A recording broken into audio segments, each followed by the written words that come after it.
네, 여러분 안녕하세요. 저는 내일 아침에 중요한 일정이 있어서 여기 멀리까지 왔습니다. 안동에 왔습니다. 오늘 여기서 자고 어 내일 그 강의에서 조찬 세미나에서 강의를 하고 다시 서울로 돌아가야 되는데요. 서울에서 이 안동으로 오는 기차 안에서 여러분들께 어떤 경제 분석을 전해 드릴까 하다가 지난 주말 동안 여러 기자들하고 어 전화를 많이 주고받았습니다. 그러니까 기자들이 기사 쓰는데 제가 그 경제 해석과 코멘트를 드리는 그런 것이었죠.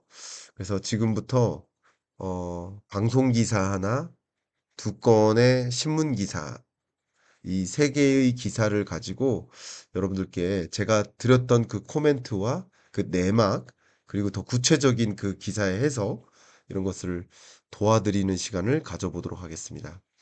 그래서 지금부터 하나하나 보여드리겠습니다. 먼저 방송 기사니까 더 명확하게 와닿으실 수 있을 것 같아서 보여드립니다. 이 떡볶이를 판매하시는 자영업자께서 이렇게 말씀하시는 장면이에요. 있는 사람들은 다 알아서 가서 하겠지. 이렇게 없는 사람은 맨날 죽어라 죽어라 하루 벌어 하루 먹고 사는 사람은 더 힘든 거예요. IMF 때보다 더 심각한 것 같아. 라고 인터뷰에 응하시는 모습을 보면서 참 그 경기도 어렵고 또 물가는 물가대로 치솟고 금리는 금리대로 여전히 높고 참 힘드시겠다 하는 생각을 하게 됐습니다. 자, 그러면 저는 이코노미스트로서 또 경제 연구자로서 정말 IMF 외환위기 때보다도 더 힘든가 정색하고 그렇게 질문 드린다면 감정적으로 공감하는 의미에서 IMF 때보다 더 힘들다라고 말씀하시는 부분에 대해서는 공감할 수 있지만 숫자적으로는 저도 공감하기는 참 어렵긴 합니다. 그런데 공감해 보려고 고민을 많이 했습니다, 저도. 숫자적으로 보면 IMF 외환위기 때보다도 그 일순간에 더 힘들었었던 시간은 없었다라고 저는 개인적으로 평가를 합니다. 그런데 지금 경제는 어떤 모습이냐면 2020년 팬데믹 때 경제 위기를 맞이했었고요. 그죠? 이 기저효과 때문에 올라온 것이지 사실 이게 정말 뚜렷한 반등이라고 볼 수는 없어요. 그리고 2022년에 1.9% 성장하고 23년 1.4% 성장하고 24년은 역시 기저효과 때문에 2.2% 성장하고 올해는 기존 전망이 제가 1.9라고 한다면 지금으로서의 전망은 1.6 사이라고 볼 수 있겠습니다. 이 정치적 리스크가 얼마나 고조되는가, 장기화되는가 여부에 따라서 이 사이 안에서 결정될 것이다. 그럼 이 그래프들을 제가 그냥 쭉 모았는데요. 이거를 그냥 다시 지우고 이게 보기 어려우니까 이 경제 성장률을 다시 설명을 드려본다면 사실 이 흐름은 이런 흐름이다. 이렇게 말씀드릴게요. 이런 흐름이다. 무슨 말이냐면 1.9, 1.8, 1.8, 1.8의 느낌이다. 그러니까 IMF 외환위기 때보다도 더 힘든가? 그 IMF 외환위기 때보다 더 힘들었었던 적은 사실 없는데. 그런데 그 한 해만, 그 순간만 놓고 보면 그 IMF 그 순간, 그때보다는 어려운 게 아닐 수 있겠지만 이렇게 어려운 국면이 너무나 장기화되다 보니까 20년, 21년, 22년, 23년, 24년, 그리고 25년, 6년 동안 계속 어려운 거예요. 너무나 어려운 구간이 장기화되다 보니까 그러면 IMF 때보다 더 어렵다고 느끼실 수 있다. 이런 생각을 했습니다. 제가 그 경제전망서를 쓸 때마다 그 첫 프롤로그 부분을 좀 정말 마음을 담아서 쓰는데요. 24년 전망서에 25년 말고요. 24년 전망서에 시작하는 그 문장이 오르막 올라와 또 오르막이다. 그러니까 오르막 오르는 여정이 힘들죠. 근데 이게 다 올라온 것이고 이제 내려막길이면 괜찮은데 오르막 다 올라왔는데 또 오르막이니까 힘든 거야. 그러니까 너무나 오르막이 올라갈 수 있는 수준만큼만 올라가는 오르막이면 괜찮은데 오르막이 너무 기니까 힘든 겁니다. 그러니까 저성장 국면이 너무나 장기화되다 보니까 고물가, 강달러, 저성장까지 이 삼중고가 굉장히 오랫동안 억누르고 있다 보니까 그래서 더 힘들다고 체감하시는 게 아닌가. 그렇게 생각을 해봅니다. 그리고 지금부터 좀 본격적으로 말씀을 드린다면 그렇게 힘들다고 느끼시는 그 이유는 역시 이 방송 기사 속에 제가 코멘트해 드렸던 것이 우리 어, 2천만 가구를 열등분으로 쪼개요. 고소득층부터 저소득층까지. 그러면 1분위 저소득층 하위 10%죠. 이들의 연평균 소득을 보니까 1,000만 원 정도 됩니다. 근데 상위 10% 이들의 연평균 소득을 보니까 2억 1,050만 원 정도 됩니다. 그리고 상위 10%의 연평균 소득은 이 통계를 가계금융복지조사라고 합니다. 통계청에서 실시하고요. 이 통계를 작성한 이래 처음 2억 원을 넘었어요.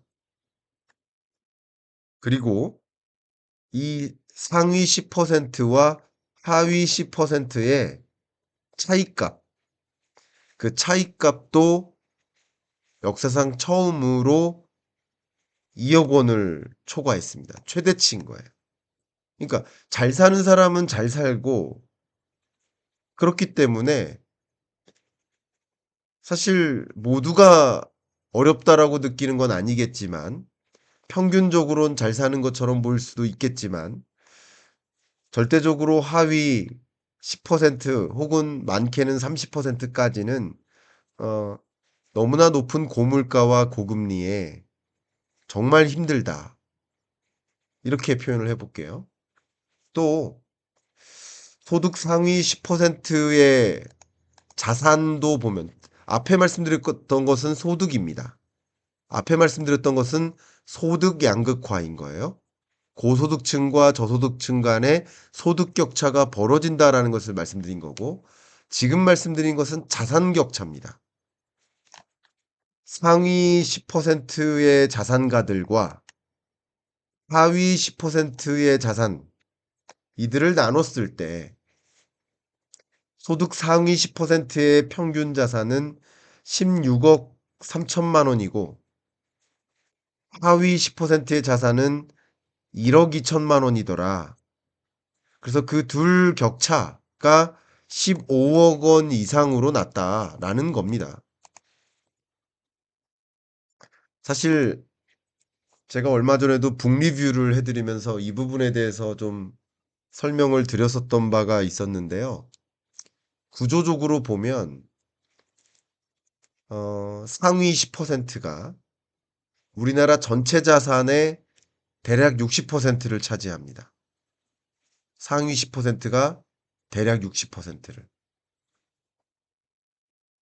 그리고 이제 하위 50%, 중산층 이하죠. 하위 50% 이들이 차지하고 있는 전체 자산이 5.6%밖에 안 됩니다. 그러니까 빈익빈 부익부, 양극화 이걸 말씀드리는 겁니다.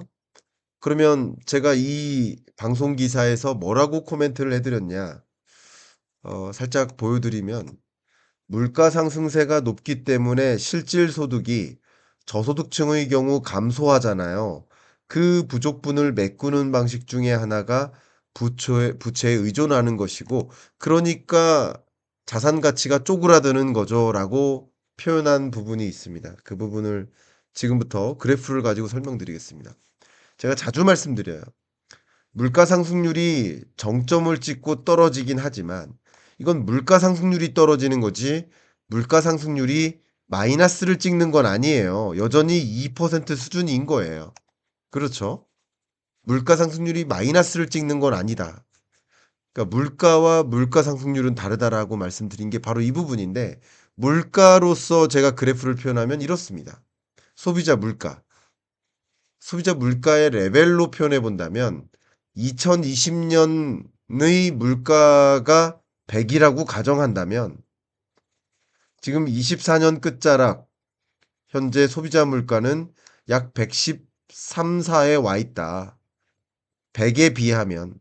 그럼 100원짜리, 만원짜리라고 할까요? 만원짜리 어떤 물건이 지금은 11,500원이 됐다. 이런 뜻이죠. 그러니까 물가 상승률이 떨어진 게 물가가 떨어지는 게 아니다. 그러니까 물가 상승률이 상승하는 구간에는 이게 기울기가 오르는 거죠. 기울기가. 기울기가. 그리고 물가 상승률이 떨어지는 구간에는 이 기울기가 가파르게 상승하다가 점차 둔화되는 거죠. 이렇게. 그렇죠? 수학적으로 말씀드리면. 그러니까 물가가 계속 전년보다 오르고 전년보다 오르고 그러고 있는 거예요. 그러면 소득의 증가 속도가 물가 상승 속도보다 높다면 가난해지지 않는 거죠. 근데 소득의 증가 속도가 물가 상승 속도보다 빠르다면 제가 반대로 얘기했나요? 소득의 증가 속도가 물가 상승 속도보다 빠르면 가난해지지 않는 거죠. 근데 소득의 증가 속도가 물가 상승 속도보다 느리면 가난해지는 거죠. 그러면 지금 양극화적인 측면에서 설명을 드렸다면 통계적으로 입증을 해드렸죠. 그럼 누가 가난해지는 거예요? 하위 60%가 가난해지는 거예요. 이게 양극화의 개념입니다. 조금 더 설명드리면 소득 10분위별 소득 현황입니다. 자, 10분위를 1분위, 하위 1분위와 그러니까 하위 10% 그리고 상위 10% 소득 10분위 이렇게 구분을 하면 1분위의 소득이 아까 말씀드렸었던 것처럼 1,019만 원이고 10분위 고소득층의 소득은 2억 1,051만 원이다. 아까 보여드렸던 그 통계 그대로입니다. 근데 이게 2017년 통계부터 있거든요. 가계금융복지조사가 그때부터 실시됐는데요. 이 통계를 비교해 보면 상대적으로 2017년 10분위의 소득은 1억 6천만 원이었는데 절대액이 얼마 정도 늘어난 거예요. 얼마 정도.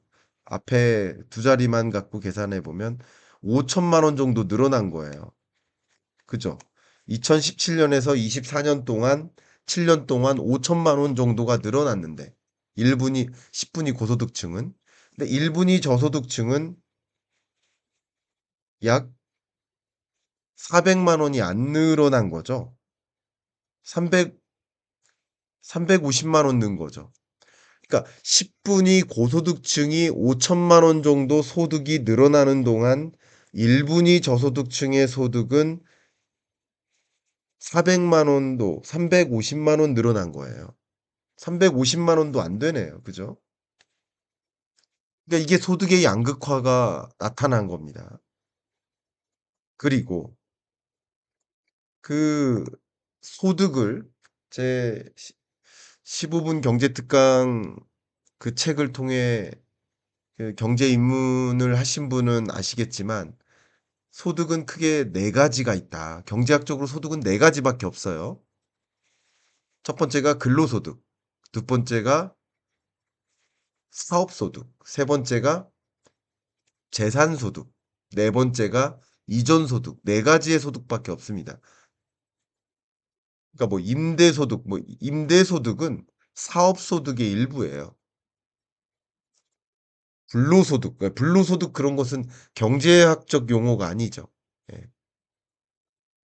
어쨌든 월급 버는 게 노동소득이고요. 자기가 스스로 사업해서 비즈니스를 영위해서 하는 것은 사업소득인데 근로소득이 절대적으로 많아요. 왜냐하면 우리나라 전체 취업자라 하면 소득이 있는 사람이라고 가정할 수 있겠죠. 취업자 중에 2천만 명이 넘게 절대적인 다수가 근로소득자예요. 그러니까 노동소득이 가장 많죠. 그다음 약 650만 정도가 자영업자니까 사업소득이 그다음으로 많은 거예요. 이해 가셨죠? 근데 그다음이 재산소득이 있는데 여러 가지가 다 고소득층의 경우 10분위의 경우 여러 가지가 다 고루 늘었습니다. 고루 늘은 거예요. 그런데 특히 그중에서 제가 강조하고 싶은 게 재산소득을 보겠다는 겁니다. 재산소득. 지금은 재산소득입니다. 누구의? 소득 앞에 보여드렸던 이 10분위 그러니까 고소득층의 재산소득이 증가한 현상을 한번 보는 겁니다. 근데 재산소득이 어마어마하게 늘었죠. 그래서 그 재산소득도 2억 3천만 원이에요. 제가 잘못 얘기했습니다. 2,300만 원이에요. 이게 무슨 말이냐? 아까 전체 소득이 2억 1천만 원이었는데 그중에 11%가 재산소득인 거예요. 이 재산소득이 2천만 원을 초과한 것도 최초고 전체 소득 그러니까 이 2억 1천만 원의 연소득에서 재산소득이 차지하는 비중이 10%를 초과해서 11%를 기록한 것도 역사상 최초입니다. 그러니까 어떻게 보면 고소득층은 근로소득도 강하게 늘고 사업소득도 강하게 늘고 또 재산소득 예를 들어서 저축하면 이자가 발생하죠. 주식 투자하면 배당이 발생하죠. 돈이 돈을 버는 게 재산소득이에요. 저도 특히 이제 금융사들과 만날 때 고소득층은 어떻게 자산 관리할까, 어떻게 돈이 돈을 버는 구조를 만들까를 놓고 정말 많이 고민하는데 상대적으로 안타까운 것은 저소득층의 경우 그럴 고민을 할 시간적, 환경적 상황 자체가 안 되죠. 그러니까 더 격차가 벌어지는 게 아닌가 그런 안타까운 생각을 합니다. 안타깝지만 이게 소득이 양극화입니다. 지금까지는 방송 기사를 중심으로 말씀을 드렸는데 지금부터는 두 개의 신문 기사를 제시해 드리고 어 신문 기사를 좀 읽어 드리면서 시작할까 합니다. 보겠습니다. 그러니까 제가 참여한 신문 기사인 거죠. 그러니까 또 보여 드릴 수 있는 게 아닌가 생각이 됩니다. 양극화가 벌어졌다. 아까 보여드렸던 그런 내용인데 이 그림이 바로 그런 의미를 좀 많이 함축해 주고 있습니다. 이 그림이요. 자, 이 부분을 조금 더 이렇게 확대할게요. 이 그림인데요. 그러니까 누군가는 소득이 늘어나서 고소득층으로 가기도 하는데 대부분의 경우에는 사다리가 없는 거죠. 그러니까 양극화가 벌어지는 모습인데 제가 지금 말씀드렸던 여러 가지 소득 10분위와 하위 10분위 간의 소득 격차가 2억 원을 넘어섰다.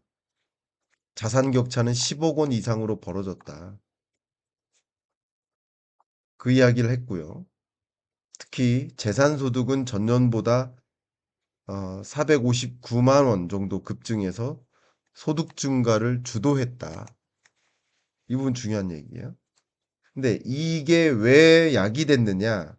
저의 코멘트가 있었겠죠. 여러 가지 것들이 있어요. 근데 여기서 기사를 좀 읽어드리면 이게 이제 제가 코멘트한 부분이 주로 실린 건데 저소득계 취약계층을 중심으로 안전판 마련이 시급한 상황이라고 얘기했고 이번 경제정책 방향에서 정치 불안으로 인해 양극화 등 구조개혁과 관련된 고민은 뒷순위로 밀린 모습이다라고 제가 평가를 했습니다.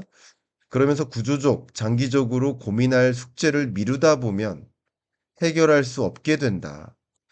우리 구독자분 중에 인무원료 피류군우라는 닉네임을 쓰고 계시는 우리 구독자님, 제 한자성어를 참 좋아한다고 말씀드렸는데, 양극화라는 문제, 저출산이라는 문제, 고령화라는 문제, 인구구조라는 문제, 이런 중장기적으로, 구조적으로 해결해야 될 그 현안들을 사실 뒷순위로 밀려나갈 수밖에 없어요.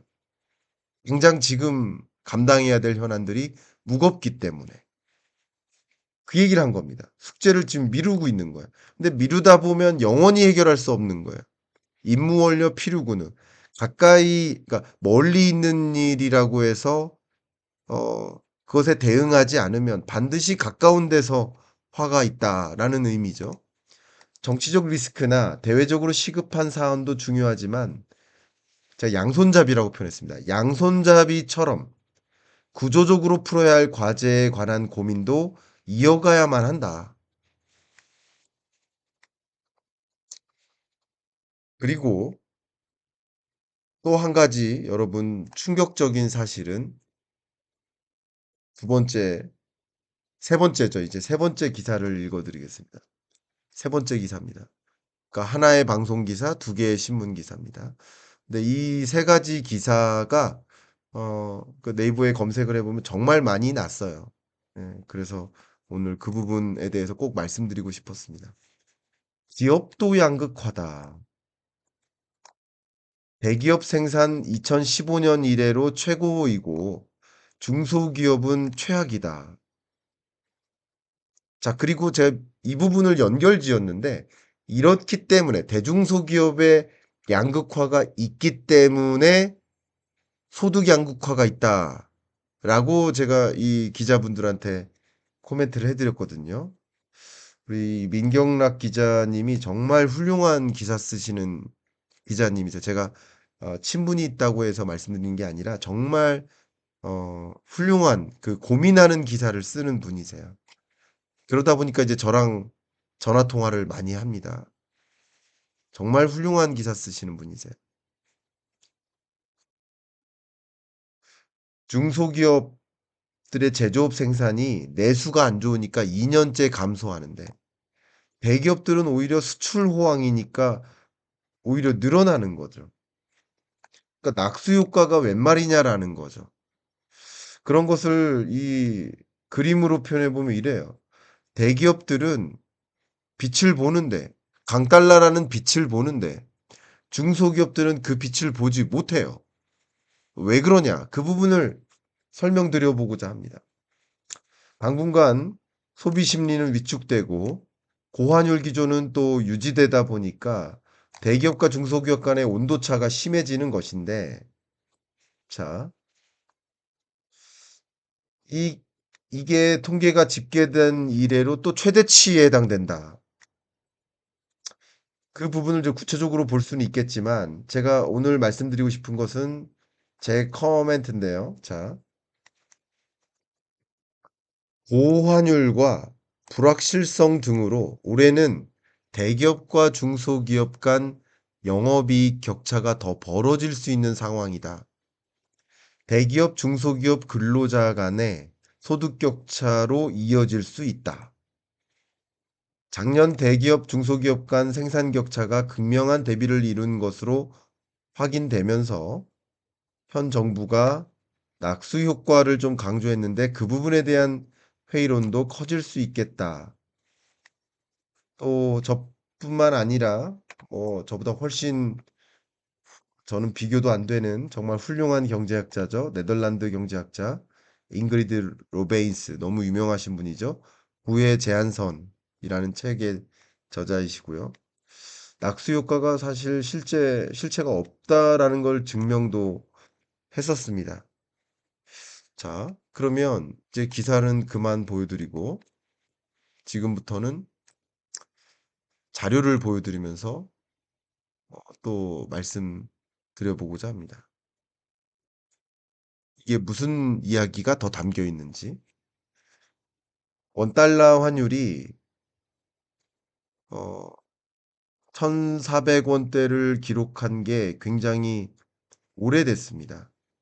지난 11월부터입니다. 거의 횟수로 3달째 1,400원대, 1,500원에 가까운 강달러 현상을 보입니다. 또 트럼프의 집권이 곧 시작되고 강력한 관세 정책보다는 선택적 관세 정책, 좀 유세 현장에서 강하게 표현했었던 것을 좀 걷어들이는 그런 모습이 보이면서 달러 인덱스는 떨어지지만 여전히 강달러 기조가 나타나는 것은 국내 정치적 리스크 때문이다라고 평가해 볼 수 있겠습니다. 그런데 이게 왜 중소기업에 충격을 주느냐 하는 부분에 대해서 의견을 지금부터 드려보고자 합니다. 이게 왜 중소기업에게 충격을 주느냐 말씀을 드려보겠습니다. 일단 첫 번째, 대기업들은 제가 이 부분은 몇 번 설명을 드렸습니다만 대기업들은 이 환율을 모니터링합니다. 모니터링하는 장치가 있어요. 그럼 모니터링하는 그런 부서가 있고 연구기관을 보유하고도 있고, 그러니까 모니터링하면서 상대적으로 약달러일 때 원자재를 다 사 와요. 예를 들어 식료품 기업, 라면 회사, 스낵류, 제과 기업 이런 기업들은 밀과 같은 핵심 원자재를 미리 사 놔요. 1 년치를 비축해 놓습니다. 그러니까 그 강달러로 바뀌었을 때는 쌀 때 사 왔다가 강달러로 바뀌었을 때는 그 재고를 소진하면 되죠. 대신 강달러 상황이니까 해외 수많은 수출품의 가격이 채산성이 높게 측정돼서 어 외화 달러 베이스로 수출액이 결정되니까 돈을 많이 벌 수 있는 거죠. 채산성이 올라가요.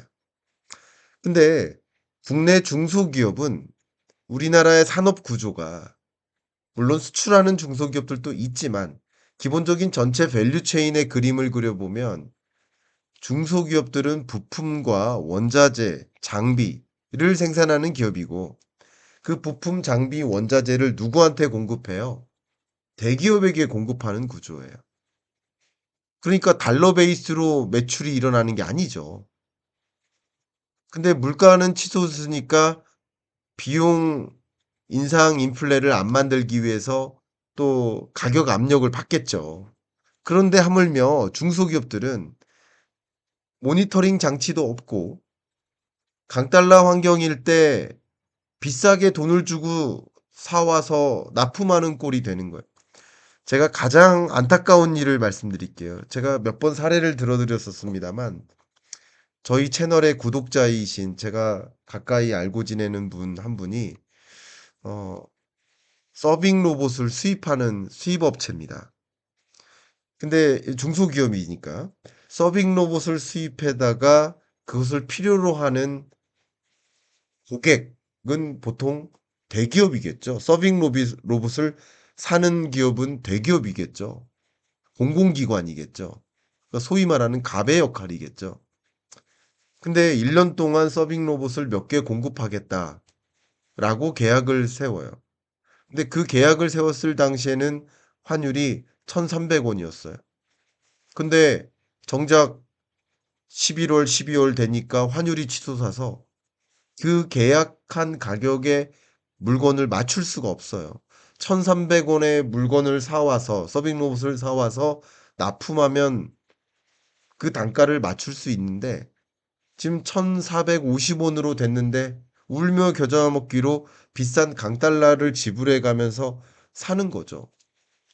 그러면 역마진을 봐가면서 납품을 해야 돼요. 그렇다고 계약을 취소할 수 있어요? 계약을 취소할 수 있나요? 중소기업 입장에선 그걸 취소할 수가 없습니다. 역마진을 보더라도 계약을 준수해야 왜냐하면 올해만 사업할 게 아니기 때문에 또 해야 됩니다. 이게 중소기업들의 상황이에요. 얼마나 어렵겠습니까? 강달러 환경일 때 일시적으로라도 웃을 수 있는 기업은 대기업인 것이고 그런 환경일 때 오히려 수입 물가는 치솟으니까 중소기업들은 어려워요. 그러면 결국 이게 대중소기업의 격차가 왜 소득 격차를 가져오는가? 고소득층은 보통 대기업 직장인이잖아요. 저소득층은 보통 중소기업이나 소상공인의 직장인이잖아요. 아니면 영세 자영업자거나 스스로. 임금 근로자면 임시 일용 근로자고 고소득층은 상용 근로자일 가능성이 높고 정규직, 비정규직 여부로 구분을 한다. 자, 아까 상용, 임시, 일용 근로자 이렇게 구분하는 방법은 종사상 지위별로 구분한 겁니다. 말고 정규직 여부로 구분할 때는 정규직 근로자와 비정규직 근로자 누가 소득이 더 높나요? 그러니까 이런 것들을 생각해 보면 통상 대중소기업의 양극화가 소득의 양극화를 가져오고 그리고 이 저소득층은 이 물가 상승분만큼 소득이 늘어나지 않으니까 그만큼 빚에 의존하는 거예요. 빚 갚고 이자 갖고 있는데 어떻게 자산을 늘려요? 근데 고소득층은 계속 소득이 늘어나니까 자산 관리를 하는 거죠. 그러니까 재산 소득이 늘어나는 거죠. 그런 구조화에 있다라고 저는 해석을 하고 있는 겁니다. 그러니까 이것은 제 해석인 거죠. 이런 사회 현상을 놓고 봤을 때. 근데 아까 제가 그 신문에 뭐라고 코멘트했냐면 제가 이미 1월 2일자로 경제정책 방향이 나왔을 때 즉시 분석으로 여러분께 설명드렸습니다. 그 영상 잘 올라가 있습니다. 이 경제정책 방향은 기재부가 봤을 때 향후 경제가 어떨까? 경제 전망이 하나 담기고 하나가 경제 전망이고 그리고 그 경제 전망 하에 나라를 이렇게 운영하겠다라는 정책 방향이 담겨요. 이 두 가지입니다. 그 두 가지 중에 경제정책 방향이 을 요약하면 이러합니다. 그럼 잠깐 골자를 말씀드리면 여기 맨 밑에 가용할 만한 정책 수단을 총동원하겠다. 가용할 만한 정책 수단을 총동원하게 해서 뭐를 신경 쓰겠다? 경기 보강하고 대외 신인도 관리하고 통상 환경 대응하고 산업 경쟁력을 강화하겠다.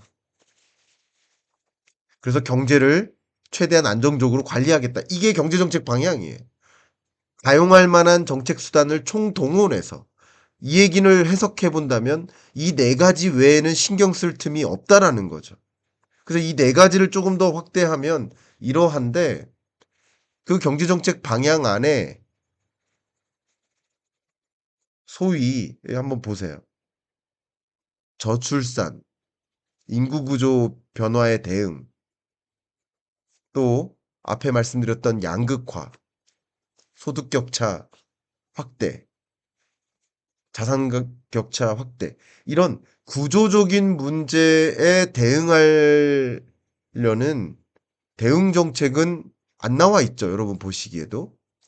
뭐 그때 며칠 전에 이때 이 내용 분석해 드릴 때도 말씀은 드렸습니다만 근데 그 네 가지 분야를 가용할 만한 정책 수단을 총동원해서 하겠다는 거니까 여기 안에 없으면 없다고 볼 수 있죠. 뭐 기자들이 또 확인했으니까요.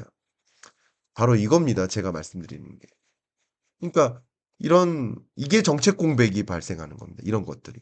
누군가 역할이 빠져서 사임을 해서 정책 공백이 발생하고 그런 것도 일부 있겠지만 이런 정치적 리스크가 고조되면 어 정책 공백이 발생하고 상대적으로 이 부분에 신경을 쓰다 보니 이런 부분을 신경을 못 쓰는 거예요. 여러분 교통사고 났는데 공부할 수 있습니까? 학생인데 교통사고 났어요, 지금. 근데 숙제할 수 있습니까? 치료를 먼저 받아야지. 바로 이겁니다. 정작 상시적으로 해야 되거나 구조적으로 고민해야 될 일이 분명히 있지만 그것에 대응할 만한 역량이 축소된다라는 겁니다. 제가 지금 현재 라이브 중이고 어, 이 영상은 제가 편집 없이 항상 올리니까 이 부분 제가 어, 오늘의 강의를 좀 마무리하면서 마무리하고 질의응답을 받겠지만 녹화를 위해 이 부분을 좀 소개해 드릴 수 있도록 좀 부탁드리겠습니다. 제가 오피셜 클럽을 런칭합니다. 1월 7일자로 저녁 6시에 하나의 영상이 업로드 되는데 그곳을 통해서 여러분 확인하실 수 있겠습니다. 제가 매일 여러분들과 소통하기로 마음을 먹었습니다. 유튜브로는 소통이 한계가 있죠. 원사이드 하잖아요. 그리고 매일, 매주, 매월.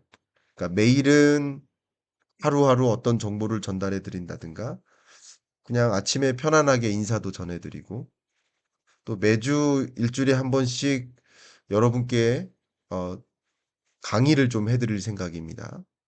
이런 시사적인 것은 유튜브에서 해드릴 수 있겠지만 그 근저에 깔린 이론적 기반을 여러분께 충분히 설명드리고 싶어서 마치 한 학기 동안 어, 우리 학교 학생들과 수업을 해 나가듯이 매주 강의를 하려고 하고요. 또 매월 여러분들과 함께 만나서 대면으로 혹은 비대면으로 매월 만나서 여러분들과 함께 동반해 보고자 합니다.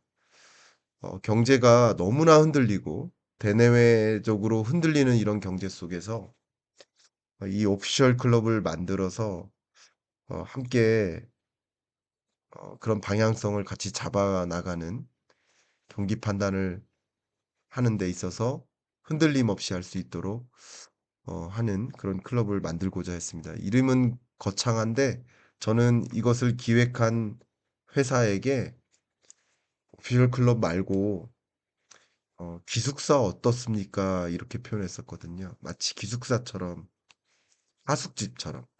하숙집 어떻습니까? 기숙사 어떻습니까? 경제 하숙집.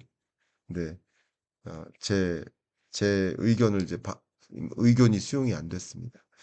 여러분들이 이 클럽에 좀 관심을 가져주시고 이 클럽을 통해서 더 적극적으로 소통을 하고 그리고 유튜브의 한계점들이 있어요. 글을 공유 못 해요. 그죠? 그리고 사진을 공유 못 해요. 또 뭐 메시지만 딱 전달해 드리지도 못해요. 그런 사사로운 것들 하나하나 공유해 드리는 그런 클럽을 만들고